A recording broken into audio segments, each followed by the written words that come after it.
ہم تو شبیر کے دشمن کو برا کہتے ہیں، رنگ کیوں آپ کے چہرے کا اتر جاتا ہے، رنگ کیوں آپ کے چہرے ونصلي ونسلم على رسوله الكريم اما بعد فاعوذ بالله من الشيطان الرجيم بسم الله الرحمن الرحيم ان الله وملائكته يصلون على النبي يا ايها الذين امنوا صلوا عليه وسلموا تسليما. تمام حضرات بابا بلند اللهم صل على سيدنا ومولانا محمد وعلى آله واصحاب سيدنا ومولانا محمد وبارك وسلم وصلي عليه. الصلاة والسلام عليك يا رسول الله وعلى آلك واصحابك يا حبيب الله. الصلاة والسلام عليك يا شفيع المذنبين وعلى آلك واصحابك يا رحمة للعالمين. بعد الحمد والثناء نہایت واجب الاحترام دوستو، بزرگ عزیز ساتھی، آج کی یہ پروقار بارونق باسعادت محفل پاک جو ختم 11ویں شریف کے حوالے سے سجائی گئی ہے، اللہ کریم ہم سب کا یہاں آنا، مل بیٹھنا، ذکر اذکار کرنا، سننا سنانا اپنی پاک بارگاہ کے اندر منظور و مقبول فرمائے. عزیزان محترم و محتشم، ہم ذکر اہل بیت کرنا اپنے لیے باعث نجات سمجھتے ہیں. اس لیے محرم الحرام کا مہینہ چل رہا ہے تو ایک مظلوم شخصیت حضرت امام زین العابدین رضی اللہ تعالی عنہ کے حوالے سے اہل سنت کے اندر بہت کم گفتگو کی جاتی ہے. اہل سنت کے لوگوں کو کوئی معلومات بھی نہیں ہے کہ امام زین العابدین رضی اللہ تعالی عنہ کون ہیں، کہاں پیدا ہوئے، آپ کی زندگی کیسے گزری ہے. ایک دو واقعات کے علاوہ میرے خیال میں ہمارے سٹیجوں پہ امام زین العابدین کے حوالے سے گفتگو نہیں ہوتی. تو ختم 11ویں شریف کا جو مقصد اور مقصود ہے وہ یہی ہے کہ لوگوں کو دینی تعلیم سے روشناس کرایا جائے. تو آج کی اس مختصر سے درس کے اندر ہم صرف اور صرف امام زین العابدین رضی اللہ تعالی عنہ کے حوالے سے گفتگو کریں گے. آپ حضرات نے توجہ کرنی ہے، ذکر اہل بیت میں آئے بیٹھے ہیں اور اہل سنت یہی اہل جنت ہے اور یہی حقیقی محب اہل بیت ہے. تو محب اہل بیت جو ہوتا ہے، جو جب بھی اہل بیت کا ذکر سنتا ہے اسے سرور ملتا ہے، خوشی ملتی ہے. ہم نے صرف اور صرف امام زین العابدین کے سیرت پہ ایک سرسری سی نظر ڈالنی ہے اور جو مخصوصی چیزیں ہیں وہ ہم نے سننی سنانی ہیں. آپ حضرات نے توجہ کی تو انشاءاللہ العزیز لطف آئے گا. امام زین العابدین رضی اللہ تعالیٰ عنہ 36 ہجری کے اندر 11 ہجری کے اندر آقا کریم علیہ الصلوۃ والسلام کا وصال ہوا ہے. 36 ہجری کے اندر حضرت حسین ابن علی رضی اللہ تعالیٰ عنہ کے گھر آپ تشریف لائے ہیں. اچھا، یہ آپ کی محبتیں ہیں. آج کے اس درس کے اندر صرف آپ توجہ کے ساتھ سنیے گا، یہی میرے لیے کافی ہے. تو آپ کا جو اصل نام ہے وہ علی ہے. حسین رضی اللہ تعالیٰ عنہ کے یہ جو 3 بیٹے ہیں، ان کی پہچان کے لیے ایک علی اکبر ہیں، دوسرے علی اوسط ہیں، تیسرے علی اصغر ہیں. امام زین العابدین رضی اللہ تعالیٰ عنہ یہ علی اوسط ہیں، درمیان والے ہیں. آپ کی والدہ محترمہ کا نام حضرت شہر بانو ہے. وقت بہت تھوڑا ہے کہ میں اس کی تفصیل کے اندر جاؤں کہ حضرت شہر بانو کون ہے. بس آپ نے تھوڑی سی توجہ کرنی ہے، جہاں آپ کو سمجھ نہ آئے آپ بعد میں بے شک سوال کر سکتے ہیں، میں کوشش کروں گا آپ کی تسلی تشفی کراؤں۔ تو امام زین العابدین رضی اللہ تعالیٰ عنہ کا اصل نام علی اور علی اوسط بھی کہتے ہیں۔ آپ کی کنیت ہے ابو محمد، ابو الحسین اور ابو عبداللہ، یعنی آپ کو ابو محمد بھی کہا جاتا ہے کنیت کے حوالے سے، ابو الحسین بھی کہا جاتا ہے اور ابو عبداللہ بھی کہا جاتا ہے۔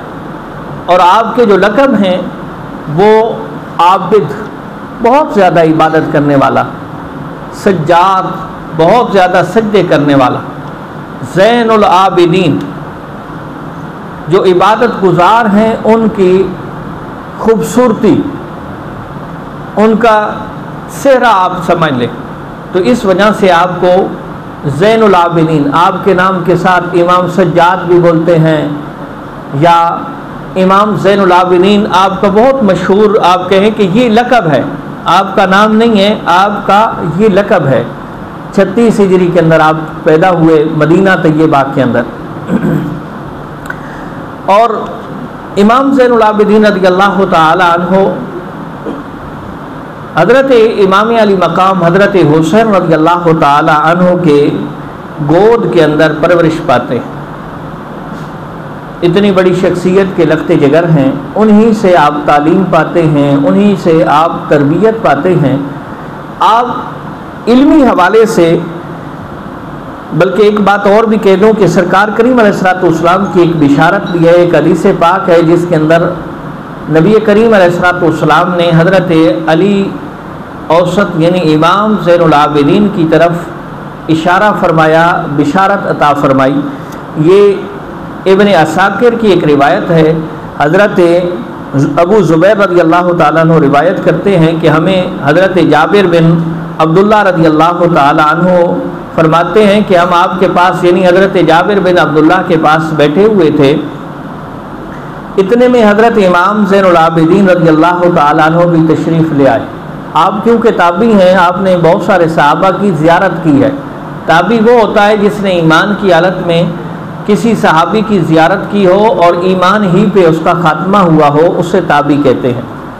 تو امام زین العابدین رضی اللہ تعالیٰ عنہ تشریف لے آئے تو حضرت جابر رضی اللہ تعالیٰ عنہ نے فرمایا کہ ایک مرتبہ حضور نبی کریم علیہ الصلوۃ والسلام کی بارگاہ میں ہم بیٹھے ہوئے تھے کہ اتنے میں حضرت امام حسین رضی اللہ تعالی عنہ بھی حاضر خدمت ہوئے۔ اچھا، یہ بات میں ایک پہلے لیکچر کے اندر بھی عرض کر چکا ہوں کہ نبی کریم علیہ الصلوۃ والسلام کے وصال کے وقت حضرت امام حسین رضی اللہ تعالی عنہ کی جو عمر تھی وہ 6 سال تھی، لیکن آپ کو صحابی ہونے کا درجہ ہر مورخ نے بھی دیا ہے اور ہر قلمدان نے یعنی لکھنے والے نے آپ کو صحابی کا درجہ دیا ہے۔ تو حضرت امام حسین رضی اللہ تعالی عنہ نبی کریم علیہ الصلوۃ والسلام کی بارگاہ میں تشریف لائے تو آقا کریم علیہ الصلوۃ والسلام نے حضرت امام حسین رضی اللہ تعالی عنہ کو اپنے سینے سے لگایا اور چوما، پھر آپ کو خاص نشست پہ بٹھایا۔ نبی کریم علیہ الصلوۃ والسلام اپنی زندگی کے اندر یہ حسنین کریمین رضی اللہ تعالی عنہما کو ایک خصوصی یعنی باقی صحابہ کے سامنے ایک خصوصی نشستوں پہ اپنے پاس بٹھایا کرتے تھے۔ تو نبی کریم علیہ الصلوۃ والسلام نے حضرت حسین رضی اللہ تعالیٰ عنہ کو بھی خصوصی نشست پہ بٹھایا۔ پھر نبی کریم علیہ الصلوۃ والسلام نے ارشاد فرمایا کہ میرے اس بیٹے کے گھر ایک بیٹا پیدا ہوگا جس کو علی کہا جائے گا۔ اچھا، یہ دیکھ لیں، اگر دل کے اندر عشق مصطفیٰ علیہ تحیت و ثنا ہو اور آپ قرآن و حدیث پڑھیں تو ہر جگہ پہ شان مصطفیٰ آپ کو نظر آئے گی۔ آپ دیکھیں کہ نبی کریم علیہ الصلوۃ والسلام اپنے چھوٹے بچے یعنی حضرت حسین رضی اللہ تعالیٰ عنہ کی جس کی عمر 6 سال ہے، یعنی یہ میں اگر آخری نبی علیہ الصلوۃ والسلام کی زندگی کے آخری ایام کی بات بھی کروں تو 6 سال کی عمر کے بیٹے ہیں۔ اس وقت نبی کریم علیہ الصلوۃ والسلام فرما رہے ہیں کہ یہ حسین، اس کے گھر کے اندر بیٹا پیدا ہوگا اور اس کا نام علی ہوگا۔ یہ اللہ کی عطا سے میرے مصطفیٰ آگے بیان فرما رہے ہیں۔ یہ ابن عساکر کی روایت ہے۔ نبی کریم علیہ الصلوۃ والسلام نے فرمایا جس کو علی کہا جائے گا اس کا مقام اتنا بلند ہوگا کہ جب قیامت کا روز ہوگا تو ایک اعلان کرنے والا اعلان کرے گا کہ سید العابدین قیام فرما ہو جائیں تو حضرت علی بن حسین رضی اللہ تعالیٰ عنہ کھڑے ہو جائیں گے۔ اگر آپ نے روایت پہ توجہ کی ہے تو بہت خوبصورت میرے مصطفیٰ نے خود شان بیان کر دی ہے کہ قیامت کے دن، اچھا یہاں اگر میں ایک ہی روایت پہ گفتگو کروں تو ہمارا یہ جو آج کا سیشن ہے ایک ہی اسی روایت کی وضاحت پہ ختم ہو سکتا ہے کہ میرے مصطفیٰ کریم علیہ الصلوۃ والسلام حضرت امام حسین رضی اللہ تعالیٰ عنہ کی عمر جب 6 سال ہے یا 5 سال ہے اس وقت فرما رہے ہیں کہ ان کی پشت سے ایک بیٹا پیدا ہوگا جس کا نام علی، اور قیامت کے دن وہ اتنا بلند مقام ہوگا، اتنا مرتبہ والا ہوگا کہ سید العابدین کے لقب سے اسے پکارا جائے گا۔ سید العابدین کے لقب سے میرے نبی کریم علیہ الصلوۃ والسلام خود ارشاد فرما رہے ہیں۔ یہ امام زین العابدین رضی اللہ تعالیٰ عنہ کا مقام ہے جو صحیح حدیث سے بھی ثابت ہے۔ آپ رضی اللہ تعالیٰ عنہ بہت سارے صحابہ سے ملے ہیں، ان میں سے حضرت امام حسین ابن علی رضی اللہ تعالیٰ عنہ، امام حسن بن علی رضی اللہ تعالیٰ عنہ، حضرت جابر بن عبداللہ رضی اللہ تعالیٰ عنہ، حضرت عبداللہ بن عباس بن عبد المطلب رضی اللہ تعالیٰ عنہ، حضرت مسور بن مخرمہ رضی اللہ تعالیٰ عنہ، اور حضرت ابی ہریرہ رضی اللہ تعالیٰ عنہ، حضرت عائشہ صدیقہ رضی اللہ تعالیٰ عنہ، اور حضرت صفیہ بنت حی رضی اللہ تعالیٰ عنہ، اور حضرت ام سلمہ رضی اللہ تعالیٰ عنہ۔ ان کا نام سر فہرست ہے کہ جن سے آپ نے اکتساب فیض بھی کیا ہے۔ اکتساب فیض یعنی جن سے آپ نے کچھ پڑھا ہے، کچھ حاصل کیا ہے۔ اور اگر آپ کے شاگردوں کی بات کی جائے تو آپ کے شاگردوں کے اندر بہت بڑے نام ہیں۔ ایک بہت بڑا نام امام زہری کا ہے جنہوں نے احادیث پہ بہت بڑا کام کیا۔ یہ جو ذخیرہ حدیث ہے اس پہ سب سے زیادہ اگر کسی کا کام ہے یہ امام زہری کا کام ہے۔ اس کے بعد حضرت زید بن اسلم رضی اللہ تعالیٰ عنہ۔ اچھا حضرت زید بن اسلم ایک حوالے سے آپ کے شاگرد بھی ہیں اور ایک حوالے سے آپ نے ان سے کچھ پڑھا بھی ہے۔ پہلے دور کے اندر یہ چیزیں معیوب نہیں سمجھی جاتی تھیں کہ کوئی اپنے شاگرد سے کچھ پڑھ رہا ہے کہ نہیں۔ آج تو لوگ سمجھتے ہیں کہ یہ میرے لیے شرمندگی کی بات ہے کہ میں کسی ایسے بندے سے پڑھوں کہ جس نے مجھ سے پڑھا ہے۔ پہلے دور کے اندر یہ بات کوئی شرمندگی یا عار والی نہیں سمجھی جاتی تھی، اس لیے حضرت زید بن اسلم کے حوالے سے ہے کہ آپ نے ان سے پڑھا بھی ہے اور ان کو پڑھایا بھی ہے۔ اسی طرح حضرت یحییٰ بن سعید انصاری رضی اللہ تعالیٰ عنہ، حضرت حکیم بن جبیر، حضرت عبداللہ بن ہرمز، اور آپ کے بیٹے ابو جعفر محمد بن علی بن حسین المعروف امام باقر رضی اللہ تعالیٰ عنہ، ان سب نے امام صاحب رحمہ اللہ سے باقاعدہ طور پہ پڑھا ہے۔ کچھ اور نام بھی ہیں جس طرح آپ کے جو بیٹے ہیں امام زید بن علی، امام عبداللہ بن علی، امام عمر بن علی، امام طاؤس اور ابو سلمہ رضی اللہ تعالیٰ عنہ، ان لوگوں نے بھی آپ سے اکتساب فیض کیا ہے۔ اچھا میں پہلے بھی گزارش کر چکا ہوں کہ یہ جو لوگ تھے یہ علم حاصل کرنے میں کوئی بخل یا شرمندگی محسوس نہیں کرتے تھے۔ آج تو اگر میں کسی سے پڑھنا چاہتا ہوں تو میری کوشش ہوگی کہ جناب کوئی بہت بڑی عمر کا شخص ہو جس کا ایک بڑا نام ہو، میں اس سے پڑھوں گا، ورنہ اوورآل اگر کسی عام سے بندے سے میں پڑھتا ہوں تو میں یہ نہیں اپنی ایک مثال دے رہا ہوں کہ دنیا کے ایک اصول ہے کہ لوگ اسے عجیب سمجھتے ہیں، لیکن امام صاحب رحمہ اللہ کا آپ دیکھیں کہ امام زین العابدین رضی اللہ تعالیٰ عنہ حضرت زید بن اسلم رضی اللہ تعالیٰ عنہ کے حلقے درس میں بڑے شوق سے بیٹھا کرتے تھے، جن کا آپ کے شاگردوں کے اندر بھی میں نے ذکر کیا ہے۔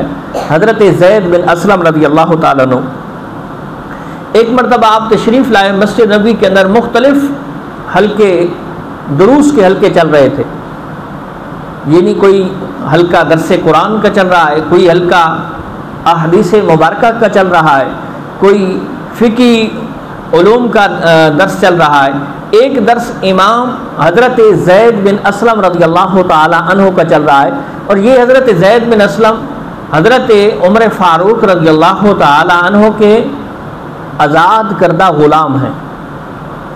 تو آپ نے مسجد نبوی کے اندر مختلف حلقوں کو دیکھا، لیکن آپ کیونکہ بڑے شوق سے حضرت زید بن اسلم رضی اللہ تعالیٰ عنہ کے حلقے درس میں بیٹھا کرتے تھے، تو آپ آ کے حضرت زید بن اسلم رضی اللہ تعالیٰ عنہ کے درس کے اندر بیٹھ گئے. جب آپ کا درس ختم ہوا تو حضرت نافع بن جبیر بن مطعم، حضرت جبیر بن مطعم رضی اللہ تعالیٰ عنہ کے لخت جگر ہیں، انہوں نے حضرت امام زین العابدین رضی اللہ تعالیٰ عنہ سے سوال کیا کہ علی جناب بڑے بڑے دروس ہو رہے تھے اور آپ ایک غلام کے جو حبشی غلام ہے، آپ کیونکہ حضرت زید بن اسلم حبشی النسل غلام تھے، تو اس دور کے اندر کیونکہ یہ وہ دور ہے کہ جب غلامی ابھی چل رہی تھی، یعنی اس وقت تو غلامی اب ختم ہو چکی ہے نا، آپ کو کوئی بھی غلام نظر نہیں آئے گا، اور اس کی ابتدا بھی اسلام نے کی ہے، سرکار کریم علیہ الصلوۃ والسلام نے کی ہے کہ غلامی کے دور کو ختم کرنا ہے. اب رستہ نبی کریم علیہ الصلوۃ والسلام نے دکھایا ہے. خود نبی علیہ الصلوۃ والسلام نے 63 کے قریب غلام آزاد کیے، باقی صحابہ نے، اہل بیت اطہار نے، ازواج مطہرات نے غلاموں کو آزاد کیا ہے. اور پھر یہ ایک ٹرم بن گئی، ایک طریقہ کار بن گیا کہ لوگ غلاموں کو آزاد کرنا باعث ثواب سمجھتے تھے، اور قرآن و حدیث کے اندر ہے کہ یہ باعث ثواب ہے. تو حضرت زید بن اسلم رضی اللہ تعالیٰ عنہ حبشی النسل غلام تھے، لیکن زبردست قسم کے عالم تھے. امام زین العابدین رضی اللہ تعالیٰ عنہ آپ کے درس میں بیٹھے تو حضرت نافع بن جبیر بن مطعم، جو حضرت جبیر بن مطعم بہت بڑے صحابی کے بیٹے ہیں، انہوں نے کہا کہ آپ یہاں دیکھتے ہیں کہ بڑے بڑے عرب کے سردار وہ بھی درس دے رہے ہیں، آپ ان کے درسوں کے اندر نہیں بیٹھتے، اور ایک حبشی النسل غلام کے درس کے اندر آپ بیٹھتے ہیں، اس کی کیا وجہ ہے؟ یہ قابل توجہ بات ہے. ہمارے ہاں ایک ماحول بن رہا ہے دوبارہ پہ، اور یہ جاہلیت ہے کہ ہم جو قومیت پہ فخر کرتے ہیں کہ جی ہماری قوم اعلیٰ ہے، دوسرے کی قوم جو یہ ادنا ہے، یہ اسلام کا طرز زندگی نہیں ہے. اسلام نے کہا صرف اور صرف قومیت آپ کی پہچان کے لیے، اس کے علاوہ آپ کے اگر آپ قوم پہ فخر کرتے ہیں تو ابھی تک آپ کے اندر اسلام داخل نہیں ہو.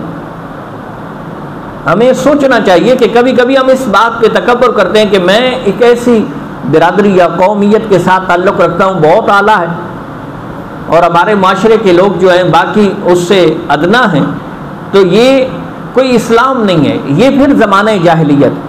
تو حضرت امام زین العابدین رضی اللہ تعالیٰ عنہ نے جو جواب دیا وہ بڑا خوبصورت جواب ہے حضرت نافع بن جبیر کو، کہ جنہوں نے کہا تھا کہ آپ ایک حبشی غلام کے درس کے اندر بیٹھتے ہیں. تو آپ نے فرمایا اے نافع، انسان کو جہاں سے نفع حاصل ہو تو وہیں بیٹھے گا، اور یاد رکھنا علم کو علم کی جگہ ہی سے حاصل کیا جاتا ہے، یعنی جہاں آپ کو علم مل رہا ہو وہاں آپ بیٹھیں جہاں آپ کو نفع مل رہا ہو. یہ امام صاحب رحمہ اللہ نے یہ نہیں دیکھا کہ حبشی النسل غلام ہے میں اس سے کیا علم حاصل کر رہا ہوں. اسی طرح امام زین العابدین رضی اللہ تعالیٰ عنہ کی بارگاہ کے اندر عراقی لوگ آئے، اور یہ وہ لوگ تھے جو خلفائے ثلاثہ یعنی حضرت ابو بکر، حضرت عمر، حضرت عثمان رضی اللہ تعالیٰ عنہم، ان کے بارے میں کوئی اچھا نظریہ نہیں رکھتے تھے، عراق کے رہنے والے تھے. انہوں نے حضرت امام زین العابدین رضی اللہ تعالیٰ عنہ کی بارگاہ میں آ کے ان تینوں کے بارے میں، خلفائے ثلاثہ کا لفظ جب بھی بولا جاتا ہے تو اس سے مراد یہ 3 صحابہ ہوتے ہیں، 3 پہلے خلیفہ خلفائے ثلاثہ. یہ خلفائے ثلاثہ کے بارے میں انتہائی نامناسب باتیں کرنا شروع کر دیں. امام زین العابدین رضی اللہ تعالیٰ عنہ کی مجلس ہے، امام رضی اللہ تعالیٰ عنہ نے جب ان کی باتیں سنی تو آپ کو اچھا نہ لگا. امام صاحب رحمہ اللہ نے ان سے ایک سوال کیا، اور آپ نے فرمایا کہ اے عراقیوں، مجھے تم یہ تو بتاؤ کیا تم اول مہاجرین میں سے ہو؟ جو امام صاحب رحمہ اللہ کے سامنے خلفائے ثلاثہ کے بارے میں نامناسب جملے کہہ رہے. آپ نے پہلا سوال، یہ الزامی سوال ہوتا ہے، کسی کو اسی کے سوال کے اندر اس کو خاموش کرانا، الزامی سوال۔ آپ نے فرمایا کیا تم اولین مہاجرین میں سے ہو؟ تو وہ عراقی کہنے لگے نہیں۔ آپ نے فرمایا اولین مہاجر وہ ہیں کہ جن کے بارے میں اللہ رب العزت نے قرآن کے اندر ارشاد فرمایا کہ کتنے خوش بخت ہیں وہ لوگ جن کو ان کے وطنوں سے نکال دیا اور ان کے مال و دولت کو چھین لیا، اس کے باوجود وہ اپنے رب کے فضل کے متلاشی ہیں اور اس کی رضا کو چاہتے ہیں، وہ اللہ اور اس کے رسول کی مدد کرتے ہیں۔ یعنی یہ مہاجرین کی شان ہے، اللہ رب العزت نے قرآن کے اندر بیان فرمائی ہے۔ آپ نے فرمایا آپ ان اولین مہاجرین میں سے ہیں؟ انہوں نے کہا نہیں ہم تو نہیں ہیں۔ تو آپ نے پھر دوسرا سوال فرمایا، آپ نے فرمایا کیا تم ان لوگوں میں سے ہو جن کی مدح اللہ رب العزت نے اس حال میں فرمائی ہے کہ یعنی انصار میں سے، کیا تم انصار میں سے مہاجرین تھے جنہوں نے مکہ کو چھوڑ کے ہجرت کی تھی، اور انصار وہ لوگ تھے جو مدینہ کے اندر رہے تھے، لیکن جو مہاجرین ہجرت کر کے آئے تھے ان کی امداد کی تھی، ان کے لیے اپنے آپ کو اپنے گھروں کو کھول دیا تھا کہ جناب ہمارا سب کچھ آپ کے لیے حاضر ہے۔ تو آپ نے فرمایا کہ آپ انہی میں سے ہیں؟ تو عراقی کہنے لگے نہیں ہم انصار میں سے بھی نہیں ہیں۔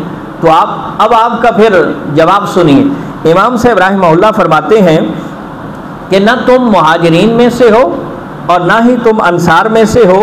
اب میں آپ کو تمہیں بتا دیتا ہوں کہ اللہ رب العزت نے انہیں تو بخش دیا ہے، انہیں تو انعامات سے نواز دیا ہے، اور جو تم ان پہ تان کر رہے ہو، اٹھو اور میری اس بارگاہ سے اٹھ جاؤ، تم گستاخ ہو، تمہارا اسلام کے ساتھ کوئی تعلق واسطہ نہیں ہے۔ یہ امام صاحب رحمہ اللہ کے اقوال ہیں۔ آپ فرما رہے ہیں کہ جو خلفائے ثلاثہ کے بارے میں برے کلمات کہہ رہے تھے، فرمایا تم اٹھ جاؤ، تمہارا اسلام کے ساتھ، اہل بیت کے ساتھ، میرے ساتھ کوئی تعلق واسطہ نہیں۔ یہ کس انداز میں سمجھایا ہے؟ آج بھی اگر کوئی محبت اہل بیت کا دم برتا ہے، محبت اہل بیت کا دعوے دار ہے، لیکن ان تین خلفائے ثلاثہ یا کسی بھی صحابی کے بارے میں کوئی نامناسب جملے کہتا ہے، وہ محب اہل بیت نہیں ہے۔ یاد رہے محب اہل بیت یہ نہیں کہ آپ صحابہ پہ تان و تشنیع کریں، یا محب صحابہ یہ نہیں کہ کوئی اہل بیت کی شان کو گھٹائے۔ یار یہ دونوں چیزیں شیر و شکر ہیں۔ جو محب اہل بیت ہوگا وہ صحابہ کرام کی تعظیم کرے گا، وہ صحابہ کرام کے بارے میں نامناسب جملے کہہ ہی نہیں سکتا، وہ صحابہ کرام کے بارے میں اپنی زبان سے ایسا جملہ نہیں کہہ سکتا کہ جو کسی بھی انسان کے لیے اچھا نہ ہو۔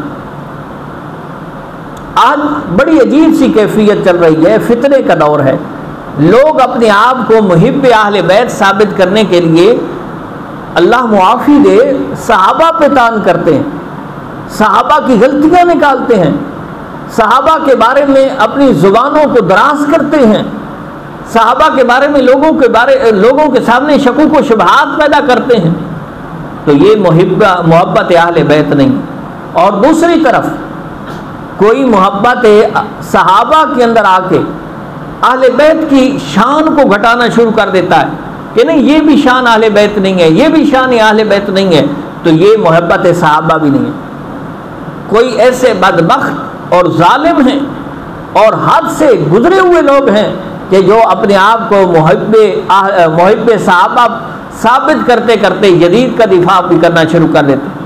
ہم نے ایک لیکچر کے اندر واضح طور پہ یزید کے حوالے سے گفتگو کی ہے کہ وہ یزید پلید لعین خبیث ہے، جو اس کے بارے میں نرم گوشہ رکھتا ہے اور اس کا دفاع کرتا ہے، وہ محب صحابہ نہیں ہے، وہ محب صحابہ نہیں ہو سکتا۔ اسی طرح امام زین العابدین رضی اللہ تعالیٰ عنہ کی ایک دو ہی واقعات اور پھر ہم گفتگو کو سمیٹتے ہیں، وقت ہمارے لیکچر کا پورا ہونے والا ہے۔ امام ابن اسحاق فرماتے ہیں کہ جب امام زین العابدین رضی اللہ تعالیٰ عنہ کا وصال ہو گیا تو مدینہ طیبہ کے وہ لوگ جو غرباء اور مساکین تھے، انہیں اس وقت پتہ چلا کہ سال ہا سال سے ان کے گھروں کے اندر جو رزق پہنچ رہا تھا، غلہ پہنچ رہا تھا، ان کی ضرورتیں جو پوری ہو رہی تھیں، اور انہیں معلوم ہی نہیں تھا کہ ہمارے گھر کے اندر رزق کون دے جاتا ہے، ہمارے گھر کے اندر ہمارے کھانے پینے ضرورت کی چیزیں کون رکھ جاتا ہے۔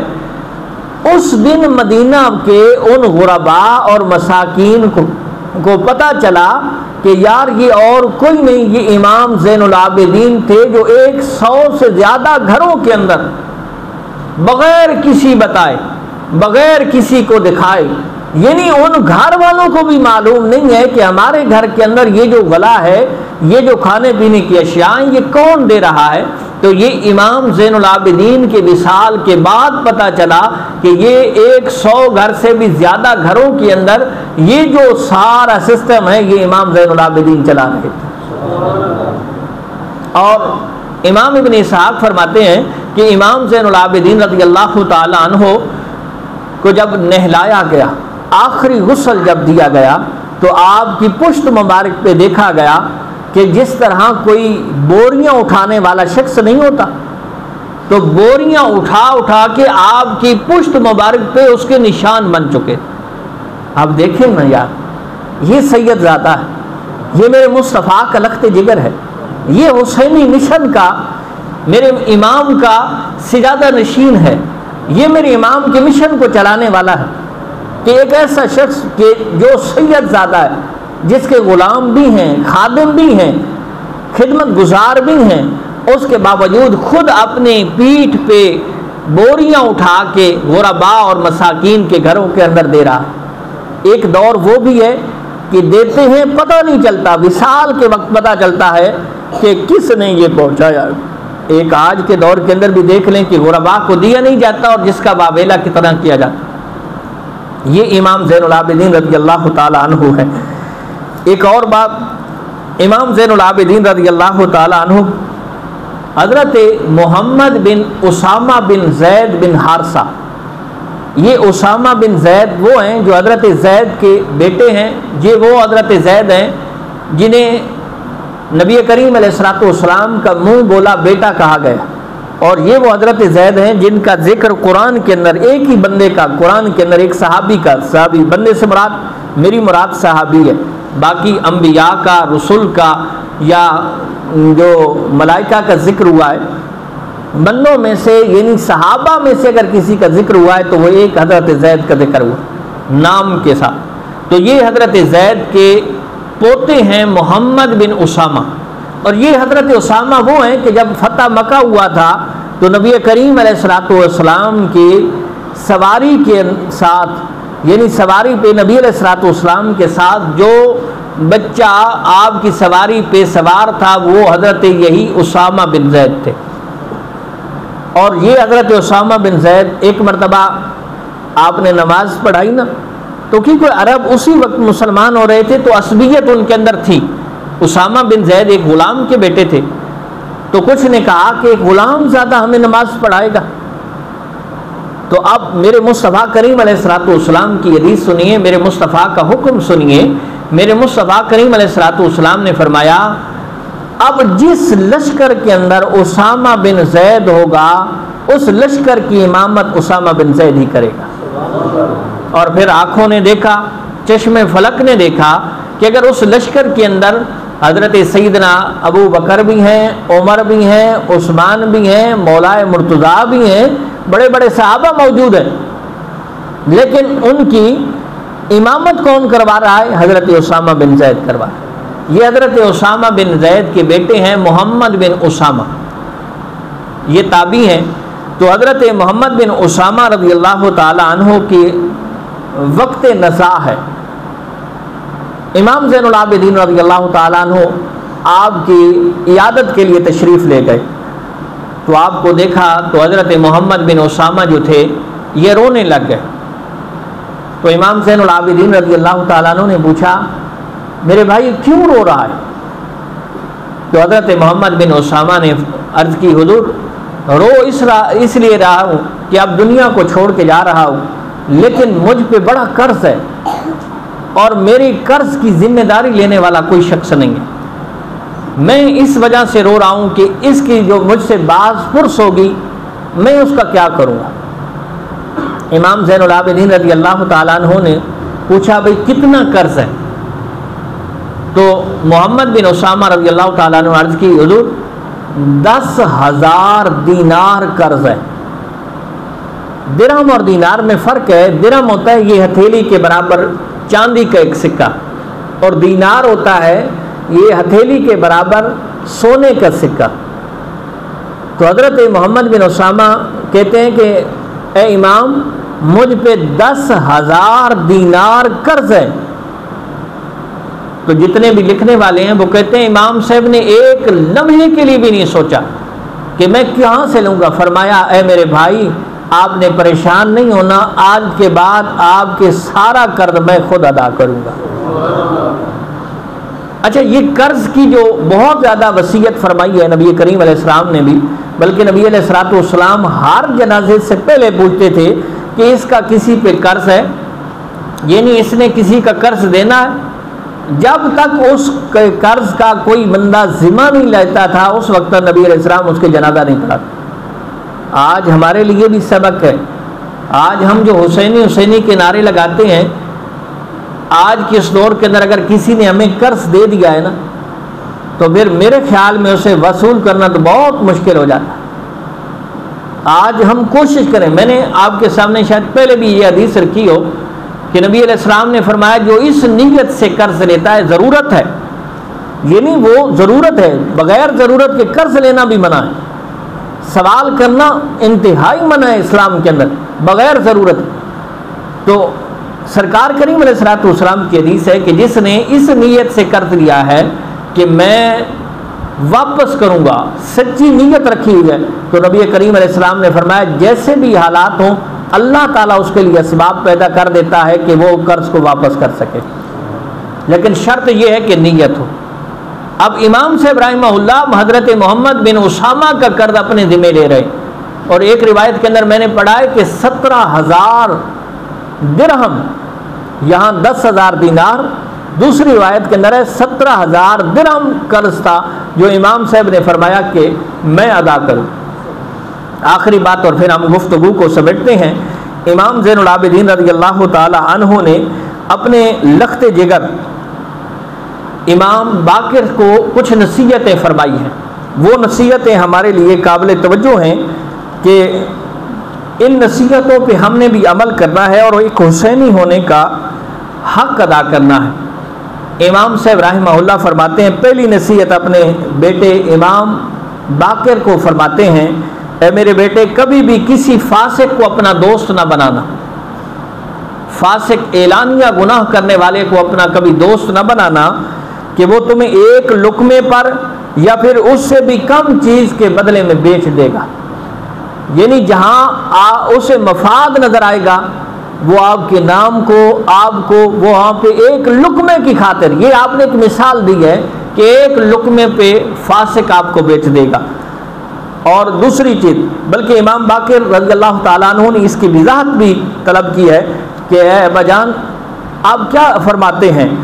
تو آپ نے فرمایا اس کا مطلب یہ ہے کہ ایک لقمے پر بھی فروخت کر سکتا ہے، یا اس کے علاوہ کا مطلب یہ ہوگا کہ وہ تیرے بھلے یا برے کو مد نظر نہیں رکھے گا، وہ تجھے بیچ دے گا، اس کو اس کا کوئی عوض یا بدلہ ملے یا نہ ملے، یعنی وہ تیرے بھلے کے لیے کچھ نہ سوچے گا کہ یار تیرا بھلا ہو رہا ہے یا نہیں ہے، وہ بیچ دے گا۔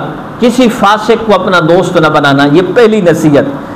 آپ نے دوسری نصیحت فرمائی، بخیل شخص سے دوستی نہ کرنا۔ امام باقر کو امام زین العابدین یہ نصیحتیں فرما رہے ہیں کہ بیٹا کسی بخیل سے دوستی نہ کرنا کہ وہ تجھے ان کاموں میں خرچ نہیں کرنے دے گا جو تیرے لیے سود مند یعنی فائدہ مند ہوں گے، وہ ان کاموں کے اندر بھی تمہیں خرچ نہیں کرنے دے گا۔ تیسری نصیحت، میں ان کی وضاحتوں میں نہیں جا رہا کیونکہ وقت ہمارا پورا ہو چکا ہے۔ امام صاحب رحمہ اللہ نے تیسری نصیحت اپنے بیٹے سے فرمائی کہ کبھی بھی جھوٹے شخص کو کبھی بھی دوست نہ بنانا، کہ جھوٹا شخص تیرے دشمن کو تیرے قریب کر دے گا، اور تیرے دوست کو تجھ سے دور کر دے گا۔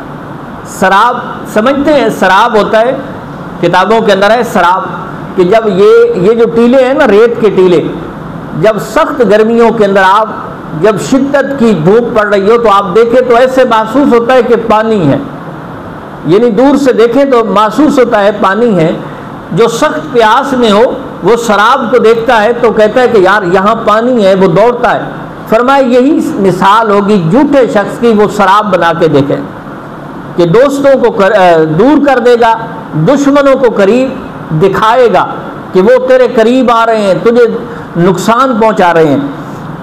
اسی طرح امام صاحب رحمہ اللہ نے چوتھی نصیحت آپ کو فرمائی کہ کسی بے وقوف کو اپنا دوست نہ بنانا، کہ وہ بھلا کرتے کرتے تیرا نقصان کر بیٹھے گا۔ اس لیے بعض مرتبہ جو عقل مند ہیں وہ کہتے ہیں کہ بے وقوف دوست عقل مند دشمن بہتر ہے۔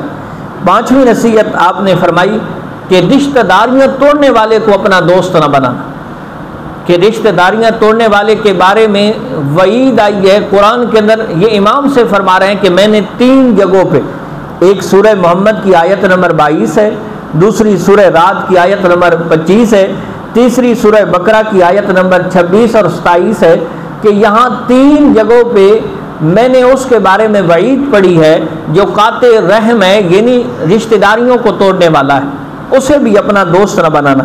چھٹا امام صاحب رحمہ اللہ نے فرمایا کہ مصائب پہ ہمیشہ صبر کرنا، مصیبتیں آتی ہیں تو مصیبتوں پہ صبر کرنا، یہ نہیں ہے کہ تم واویلا کرو، شور بچاؤ، اپنے گریبان کو چاک کرو، اپنے سر کے اندر مٹیاں ڈالو، نہیں۔ جب بھی کوئی مصیبت ہے، الصبر عند صدمۃ الاولی، سرکار کریم علیہ السلام کی حدیث ہے، سرکار نے فرمایا کہ صبر ہمیشہ ابتدائی صدمہ کے اندر ہوتا ہے، بعد کے اندر تو ویسے بھی انسان سنبھل جاتا ہے، تو ہمیشہ مصائب پہ صبر کرنا۔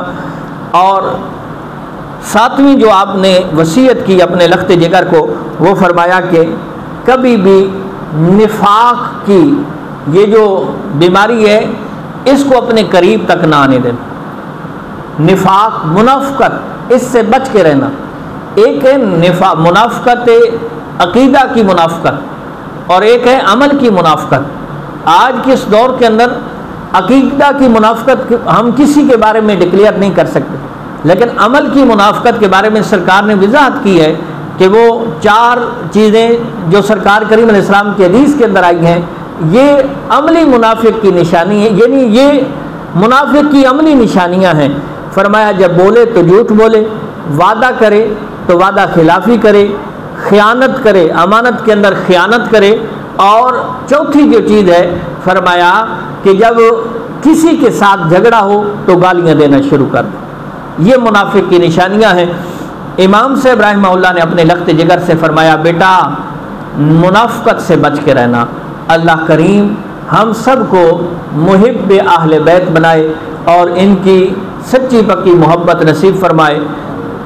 محبت کا مطلب یہ ہوتا ہے کہ ان کی جو سیرت ہے اسے اپنایا جائے۔ میں منہ سے جتنا بھی محب ہونے کے دعوے کرتا رہوں، اگر میرے اس وجود پہ ان کی سیرت جو ہے وہ نظر نہیں آتی تو میں جھوٹا ہوں محبت کے اندر۔